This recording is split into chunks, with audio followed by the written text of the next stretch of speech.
Welcome to my podcast. Today I'm going to talk about one of the important skills you need to have in lifetime and in your Lab 2 examination. So basically, it's about communication. So how can you be communicating to the patient or whatever in your life in an acceptable way, and welcoming way, and in a friendly way, in a warm way?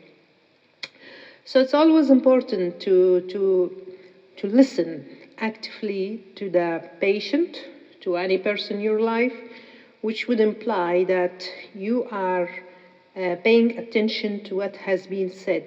You're not assuming.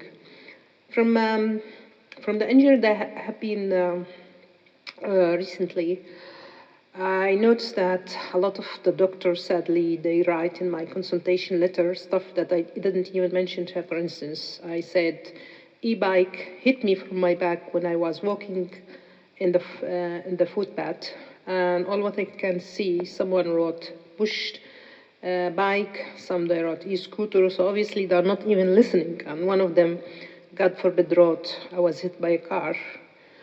Anyway, to cut the whole story short, you have to exercise active listening and being attentive what has been said. And if you're not quite clear what has been said, just repeat back to the patient or to the person you're talking to, and just don't let it go, because you need to document that precisely and clearly has been said.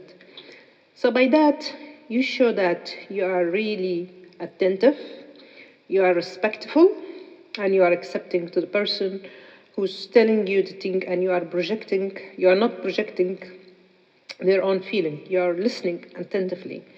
And it has been found that when people or any person you are communicating with, the wording which has been expressed mostly just count as 7%, and the tone of your voice it count as 35%, and the rest of that it's just non-verbal, which basically varies between 58 to 60%. So as you can see here, majority of our communication is non-verbal. So it's very important to show in your body language the way how it should be acceptable and friendly and welcoming to the other party, which is whether a patient or in your lifetime, because all of that will just imply a different meaning. Say, for instance, when someone is listening to you, you have to be empathetic. You have to be actively listening. There is another term called autobiographic. It's like you are assuming or projecting their feelings. Say, for instance, the patient say, oh, I fall down, I fracture something, or I feel this, I have that. And here, you just interrupt the patient and tell about your own experience, which is unacceptable. And this will just cloud the patient what's being said to you, and you're just projecting on them.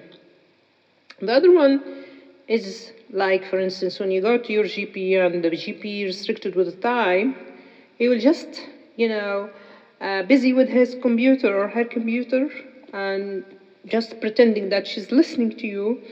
And it happened once that someone caught something which is not even right. She wrote that I have blood pressure high, and I saw the blood pressure when it was measuring. So this is unacceptable, because obviously you're going to document something. And once again, I found in my medical record something which happened even in elderly men, and I don't have any issue, but I just saw it. And another time when I've been assaulted, it has been written as a different thing. So you need to be quite sure what are you documenting, and you are actively listening to your patient, because this will just reflect badly on you later on. And it will also, even if it have gone, it will just reflect bad to your own patient. So you have to pay full attention. You have to look to the patient, and not staring to the way that you're going to make them feel uncomfortable, but break down that look. It's important to eye look your patient. And don't pretend. Sometimes people pretend by nodding their head and they're not even listening to you, or they don't know what you are saying. Their mind somewhere else. Or you are selectively listening. You just listen what you want to know, and the other thing you ignore. So all of that is not good. You need to be empathetic, actively listening, and repeat back after your patient. And you need sometimes to ask some probing questions just to double check that you get the point right. And don't forget about the body language. The body language is very important to convey how attentive and how you are listening to the patient. So you have to have not a fake, of course, and just gentle smile that you are welcoming your patient. You need to look at them, not ignoring them, or take self-defense position, and you need to feel for them. So you have to basically exercise your senses, which basically the eye, the ear, and the heart. And in body language, you have to adopt certain attitude and position in order to feel or make the patient feel welcome.